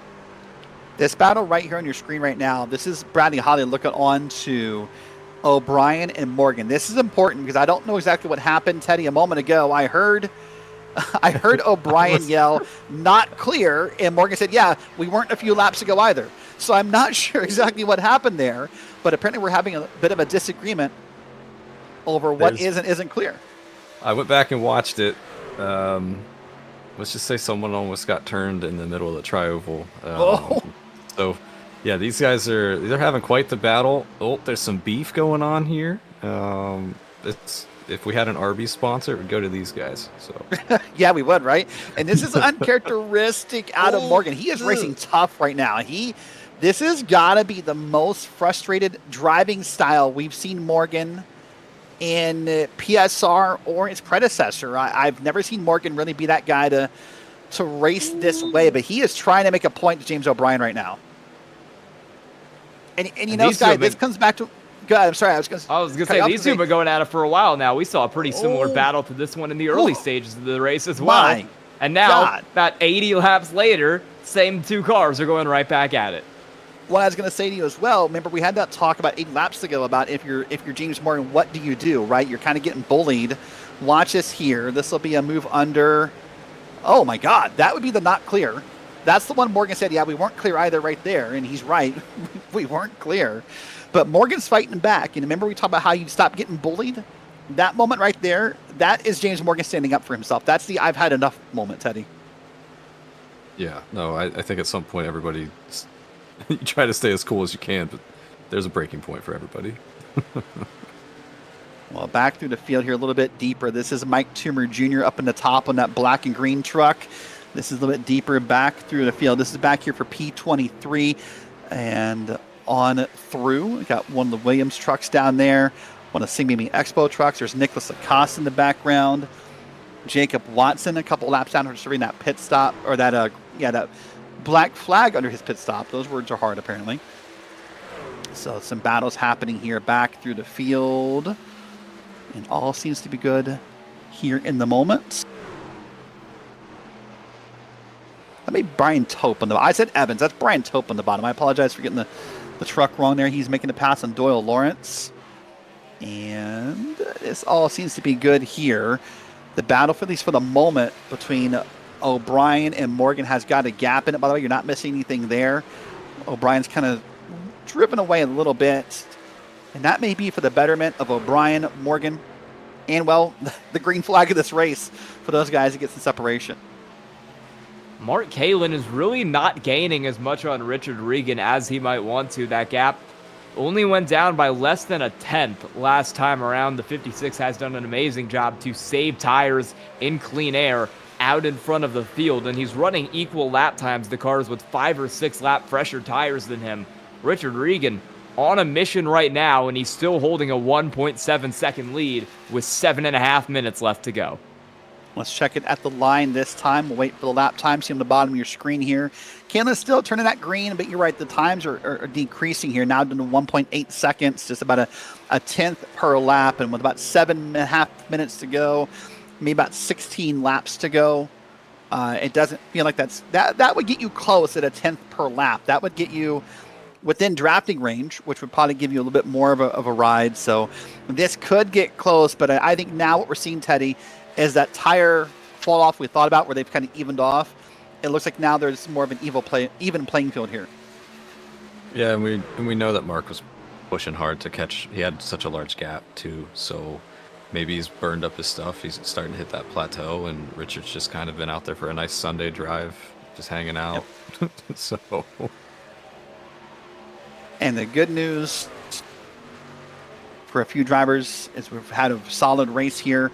Zach Williams now in that Prophet Python machine. He is now back here running with Trace Perdini. Zach has that microphone. We talked about this a few weeks ago, and I know our producer Dustin Ollis has a little bit of a meme image here we put up every now and then. That's the view we think Zach Williams has right there with that microphone right in the middle of his face. I'll be honest with you, Sky, I don't know how you race like that.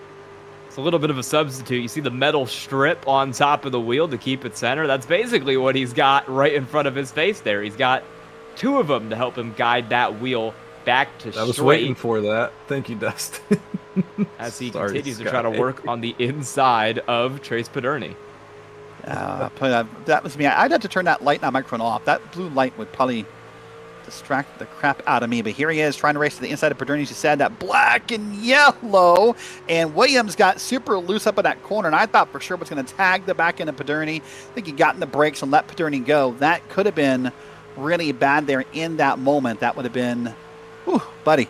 Here we are now, about 5.5 minutes to go. And Teddy, now you got to start to think as a driver, you have to get more desperate because we're getting to that point, as Evan Posocco calls it, the point of no return. That means very likely here we're getting to a moment where the admins would not be able to advance the caution through, and anything that happens under a yellow, this may be the end of the race. Yeah, it's the one downside to timed races, right? Is the caution laps are like 2.5 times longer than anything. So, yeah, it's definitely getting down to crunch time. I do want to say something. It looks like Steve Loving pitting first. He's definitely netted a few positive positions from that, and he's been able to hold it here in P8. So, good on Steve for pitting early and making that work out for him. Yeah, loving that black and yellow truck there on your screen, right behind Kyle Dewey, right behind James Morgan. And I think maybe, unfortunately for Morgan, he just burned up too much equipment in that little bit of a tussle with James O'Brien. It's kind of fallen back a little bit here. So he may be under attack from Dewey or Loving or others before this run here concludes in the next 4.5 minutes. Glad you're with us here live on Green Flag TV. Dustin Ollis back in the booth, pushing the button. Sky Shrek with me. Here's color commentator, visited by Ted Lowendick. Doing a little bit of guest work tonight since he has a night off of racing. Derrick Watson here with you live. Glad you're hanging out. After this race, by the way, stick around. We're going to head over to the Beer League where they're racing the Super Formula Light cars. They're at Willow Springs. So we'll take you there for the finish of that race once this race concludes. And that's not the end of our week by any means. Tomorrow night, I'll be here for the Average Joe's Sim Racing League. They're taking the NASCAR Next Gen cars over to Watkins Glen. Friday night, the Bolt Racing League, where Nolan Ripple will be on the call. Also for the NASCAR Next Gen car Saturday, that's the next day of the week. We make our debut of a new series, the Vortex Online Racing. They're going to have the Indy cars at Homestead for 250 laps, Sky. And then Saturday night, we wrap it up the week with the finale for the league known as Sim Racing Association. They will be at Michigan wrapping up their ARCA season. But Sky, I know, hold on, there's Williams off pit road. He must have guessed wrong on the fuel, and he's there. I was going to say, nope, sorry, he was on the pit road. Nope, he got tagged by Trace Paderni through the grass, picked up a bit of a side gig on the weekends, making $20 to mow the grass, and, well, all is good. Yep, big ride there for that car, but luckily didn't have a spin. Luckily didn't bring out a caution here. Richard Regan would have hated to see a caution because he has that thing dialed in. He's faster than Mark Kalin. That gap has grown up to 1.8 seconds. And with under 3 minutes to go now, looking less and less likely every time we come around that anyone will have anything for that 56 car. Well, there's a bunch of people I think have something for this 12 car. He is not off pace. I'm not insinuating that, guys, but it looks like he's kind of holding up traffic here. Look at the traffic jam behind him. Jeff Evans now going to make the pass on Steve Loving. Kyle Dewey's back there. This has become a bit of a log jam right here. So we'll see what happens in these last few minutes. This is the battle on your screen for P6 on back. And with about 2.5 minutes to go here, can Dewey get around Morgan? Can Jeff Evans get up there and make it happen? We'll wait and see what's going to come of this. This is the closest battle on your screen. Mark Killen has started to fall back. By the way, he's now back to 2.5 seconds off of Richard Regan. And then it goes back from there. Hold on. There's a spin. And that's how Dewey got to the back end of James Morgan. James Morgan saves it. I don't know how. Close moment there for those cars. We might have to get a replay on that one for what happened to the 33 of Kyle Dewey, because that could have been the caution that ended the race. I think some of these drivers are pretty lucky that it wasn't. Watch this here. This is going to be wild. Just gets up there and digs a little deep, gets to the back end of Morgan. Morgan gets about 30 degrees sideways, and Teddy somehow he held onto that truck. Yeah, that's a great save. I think Dewey's going to be happy he didn't spin and getting the caution points, so we don't want those. Or you'd be sitting in the booth talking with you guys next week. Yeah, right? Oh, boy, that was wild right there. And, boy, if you're James Morgan, you feel like you've been bullied all night. That does not help the feeling one single bit. Here's another pass. Now Jeff Evans wants around Kyle Dewey. He's going to get up here and go side by side. 1 minute to go. Likely 2 laps to go here at Kentucky. We'll wait and see where the leader is. Can Jeff Evans make the pass? Can Steve Loving get up in here? We'll wait and see what happens. For the moment, they're single file through 1 and 2. Evans digging a little deep. Here's Sky looking here. Here's Richard Regan. He'll come around. So no white flag this time, I don't believe. There should be 2 to go at the line, Sky. Yeah, and he's gone. That gap is 3 seconds. Mark Kalin has nothing for him. Jeff Evans might have something for Kyle Dewey as the battle keeps going for P6 back here. 6th through 10th is the tightest racing on the racetrack. We're going to stay side by side. Evans looking on that bottom line to get around Dewey. He has 5-lap fresher tires than that 33 car, so in an ideal world, this shouldn't be hard, but he is having some trouble right now, as Richard Regan is likely about to take the white flag. White flag this time. The driver who lives up in New England, who's dominated the first season of Premier Sim Racing. A couple weeks since he won. It feels kind of odd, doesn't it? As Dewey's back over the back end of Jeff Evans. We're won the white flag. 1 to go this time by this. Kentucky Speedway's produced a great amount of racing for a track no longer used in the real-life NASCAR circuit. It's been fun here on a Wednesday night, side by side. Here they come around. White flag, now the checkered flag for the man who gets to rack up yet another win in PSR. His name is Richard Regan Jr. Back to the field real quick here. This is Kyle Dewey. He's going to have Jeff Evans, and Jeff Evans is going to win that battle in the Evans, Dewey, Loving, Sink, Morgan, and more back through the field. Being told Andrew Sharp right there, slow at the line, out of fuel. So he'll lose a few spots here, and there he's across the line. Now it's official. We'll see what he may have lost in that process. Well, Teddy, before we let you go talk to the team and celebrate, what are your thoughts on how this race went? You know, it's I'm glad we got a couple long runs in there. Shout out Thomas Sink, plus 22 positions on the night. Way to go, man. Yeah, no, thanks for letting me join you guys. This has been fun. I hope I don't have to join you guys again, because if that means I got suspended again. but hey, if you guys always have the open ability to pull me in during the race if you want to and do a live little chat. Right. So thanks for letting me hang out with you guys, and had some fun. You're very welcome. Teddy Levendick heads down to Whataback Race and hang out with the teammates and celebrate, watching Richard Regan burn down and celebrate yet another win here at Kentucky Speedway. Well, that's become the theme here, Sky, this season. We wait and see how far the leader can burn that down. Let's see what Richard can pull off here. We're back to about maybe getting close to pit entrance. Oh, no, we're further than I thought we were. We're just now to the inside of the Legends Oval. How far can they make this fit here? Let's wait and see. I'm going to try to do a Polish victory lap, but just smoking it the entire time. That might be right there. Yep, that's it right there. Spun it around, and he still has it. Wow. All right, well, that's it. Let's take a look at tonight's unofficial results and see how it all ended this evening. Richard Regan Jr., as we documented, your winner by over 3.8 seconds over Mark Kalin. Steve Baker comes in third, Bradley Hollins in P4, and James O'Brien's back in P5. Jeff Evans, Kyle Dewey, Steve Loving, Thomas Sink, and James Morgan round out your top 10. Back from there, 11th is Matt Gagnon. Jacob Dunn finishes 12th with Dustin Bumgarner in 13th. Doug Evans 14th, Zachary Burnt 15th, Andrew Sharp 16th, and then back through your top 20, it's Brandon Walter 17th, Brian Tope 18th, Nicholas Acosta, and Trace Paderni round out your top 20. Those are all cars still on the lead lap. P21, Mike Toomer Jr., P22, Doyle Lawrence, Brett Adams in 23rd with Zach Williams and Blaine Adams running your top 25.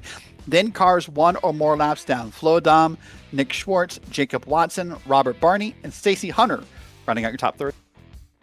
And then back from there, your DNFs tonight, Nick Bayer, Evan Williams, Colt Lane, and Nicholas Saraf. Ray and Hunter did not take the green flag. And that's a look top to bottom at tonight's unofficial results. Well, right now, let's get into our Regan Bogue Motor post-game show before we get our interview started. At Regan Bogue Motorsports, speed is just the starting point. However, success is built through discipline, focus, and development. At Regan Bogue Motorsports, their iRacing coaching is built to develop winners through one-on-one training, by focusing on the fundamentals that help turn your fast drivers into champions via smart racecraft, disciplined decision-making, and pressure-proof performance. This isn't about quick fixes. It's about building a foundation for lasting success. Regan Bogue Motorsports, developed for wins, built for championships. Well, speaking of building for championships, he came into tonight already leading into points by 20 points. He'll walk away leading by more than that. Richard Regan, you've won at Kentucky. Yeah, what a race that was. Very proud of everybody in Premier Sim Racing. We only had a caution or two tonight, so that's really good. And I'm very happy that happened because this is a high tire wear track, about 1% of tire wear per lap around here. So those are my strong suits, and I knew that coming into tonight. And I just knew if I just ran my pace that I'd have a good long run truck. And it worked out for me in the end. So you had a great battle with Mark Kalin for a while. Mark walked away for a bit, and then maybe through the magic of pit stops, you somehow pulled off like a 3-second gap, maybe more than that after the pit stop. What was that battle with Mark like?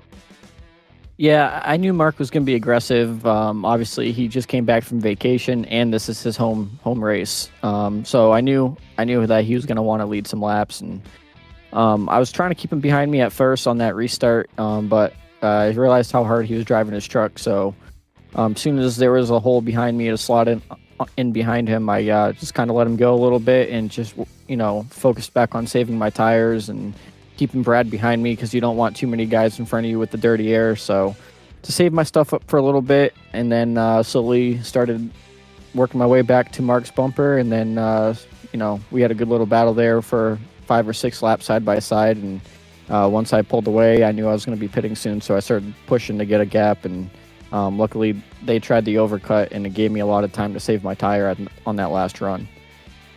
All right, well, we look ahead next week. Watkins Glen, the last road course on the schedule. Do you like the track? Do you feel good about the track? What's the outlook? Yeah, usually I like Watkins Glen, so hopefully we have a good truck next week. Start putting practice in later this week for that, and hopefully we can get another good finish and then get a little bit more of a buffer on that championship. All right, buddy. Well, listen, great job tonight. Pleasure watching your race. And who do you want to say hello to? Yeah, I'd like to give a shout out to Mission 22, JZ Photography, Stint Analyzer, Neonas and Paints, everyone at Regenboog Motorsports, everybody at Premier Sim Racing, Kaylee Sweet Creations, everyone that watches, and then you guys at Green Flag TV. Awesome. Well, thank you once again. Have a great night, and we'll see you next week in New York. Thank you. All right, that is Richard Regan Jr. walking away with tonight's win. And now I believe P2 and Mark Kalin has caught up with Sky Shrek. Hey, Mark, how you doing? I'm good, Sky. How you doing? Pretty good, pretty good. P2 tonight, you weren't able to get the victory. What more did you need to get that win? Horsepower, tires, and Richard to die. Yeah, no, Richard is just a freak of nature. There was no way I could have caught him. He had a ton of time when he came out of the pits to save tires until I got within a certain distance of him. And I knew he was just that. I knew that's what he was doing from the way I was catching him. Like I wasn't trying to overdrive early in that run, but I was trying to catch up. But yeah, at the end of the day, he's just a tire wizard, and second best was all I could have done today without like a late race caution or something. We mentioned it a couple times during the race, but this is kind of a home race for you here at Kentucky. Does that make the podium feel a little bit better?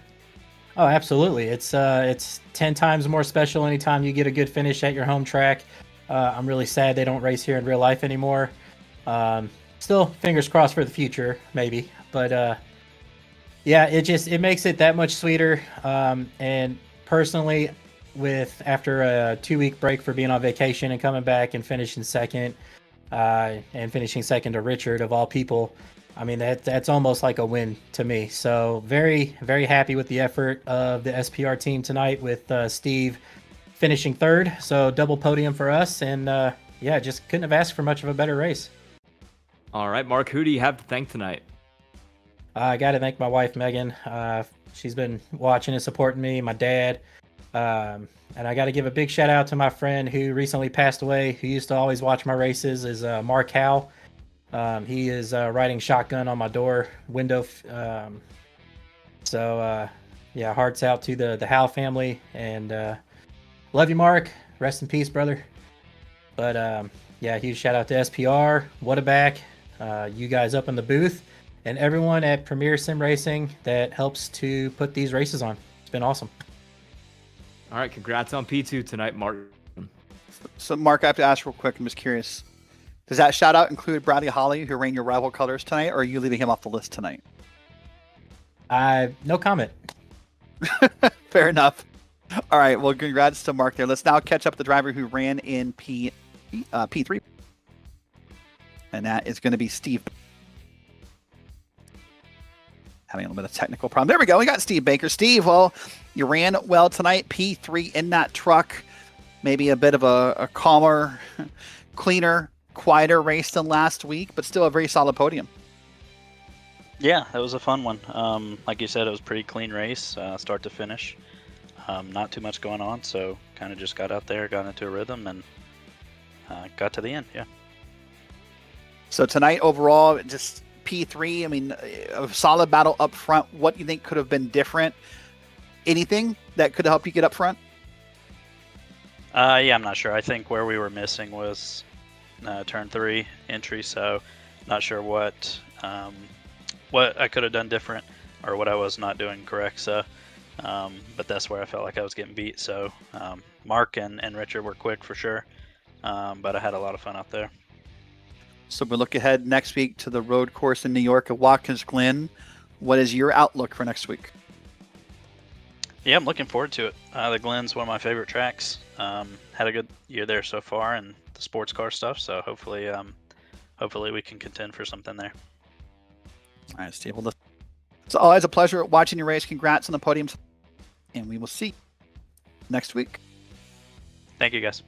All right, that is Steve Baker. And I'm going to grab one more driver because Sky called him out because he deserves the praise. Let's quickly grab Thomas Sink. Thomas, you're up 22 spots on the night. How does one gain 22 spots at Kentucky? I had a great spotter tonight. So Nick Hunter and I kind of conversed over this during the week, and I just talked to him like, hey, would you be interested in spotting since you're going to be sitting? He's like, yeah, absolutely. So he was just kind of coaching me through, and every time I was like yelled out a little bit too much, he'd be like, all right, that was a little bit too much, back it down, use a little bit less throttle. And he basically drove the truck verbally while I just listened to what he told me to do. There you go. That's how that works sometimes. Well, take a second, tell everybody what Grinds is, and tell them the important info about your sponsor. So Grinds is a caffeine coffee pouch, similar to like some of the other things you'll see like tobacco wise and stuff, but this has no nicotine. This is nicotine free, it's calorie free, and it's a good source of energy when you're sitting there, whether you just woke up and you need some coffee or some type of bump, or you work nights like me and it's 3 a.m. and you're tired and you just want to get through the next 3 hours, throw it in and get a little bit of energy. All right, Tom, Melissa, well, congrats tonight on the run, and we will see you next week at Watkins Glen. Thanks, guys. Take care. All right, that is the finish of our interviews for the evening. Sky, it may have been a single file race for a lot of the race, but it did not come without its own sets of challenges, beats, bangs, and tempers as the night went on. No, it was a really good race tonight. We saw great racing up at the lead. Great racing pretty much all night from about 6th through 10th and in the mid-pack. Tried to close in for that lead there at the end, but Mark Halen just didn't have enough, and Richard Regan ultimately pulled a dominating win out here at Kentucky. Well, stay tuned. As we said, after this broadcast, we'll take you right over to the Beer League. They're racing the Super Formula Lights at Willow Springs. Well, once again, congrats to Richard Regan Jr., your winner here at Kentucky. For Dustin Ollis, our producer, and for Sky Shrek filling in for color commentary tonight, I am Derrick Watson saying we'll see you next week at Watkins Glen.